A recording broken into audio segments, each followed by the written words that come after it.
23ஆம் அதிகாரம் 1ஆம் வசனம். பாருங்க, பின்னும் கர்த்தர் மோசேயை நோக்கி. அப்ப தேவன் மறுபடியுமாக நம்மளை பின்னோக்கி பார்க்கிறார். மறுபடியும் மோசையை கண்ணோக்கி பார்த்தார்ல, அதே போல நம்ம வாழ்க்கையில ஆண்டவர் நம்மளை நல்ல கண்ணோக்கி உத்து கவனிக்கிறார்.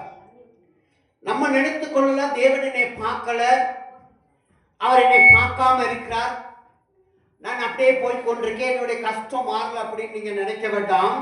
அங்க ஆண்டவர் சொல்றார், பின்னும் மோசையை நோக்கி ஆண்டவர் பார்க்கிறார். எதற்காக பார்க்கிறார்?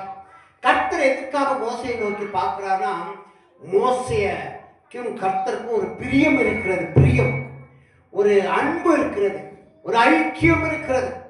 அந்த ஐக்கியத்தினாலதான் பின்பும் கர்த்தர் மோசையை நோக்கி பார்க்கிறார். அல்லேலூயா.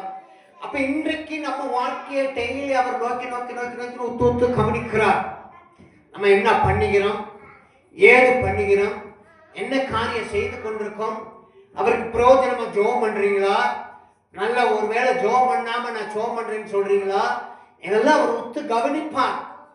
நீங்க உண்மையாகவே செய்யும் போதுதான் உங்களுக்கு ஒரு நிறைவான காரியங்கள் வீட்டில் கண்டடைய முடியும். உண்மையாக செய்யணும். எதை செஞ்சாலும் உண்மையா ஜெபிச்சு பாருங்க, உண்மையான காரியங்களை ஏறாடுங்க. உண்மையாகவே அவரை மகிமைப்படுத்தி பாருங்களேன். உண்மையான ஒரு பிரச்சனை நமக்களாக வந்துவிடும், உண்மையான ஒரு காரியம் நமக்களாக வந்துவிடும். இப்ப நம்ம அவரை ஏமாற்ற என்ன செய்யக்கூடாது, ஏமாற்றக்கூடாது.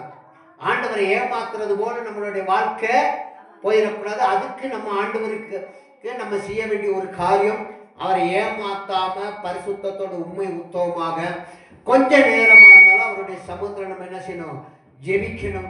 கொஞ்ச நேரமா இருந்தாலும் அவரை ஆராதிக்கணும். கொஞ்ச நேரமா இருந்தாலும் அவரை மகிமைப்படுத்தும் போதுதான் தேவன்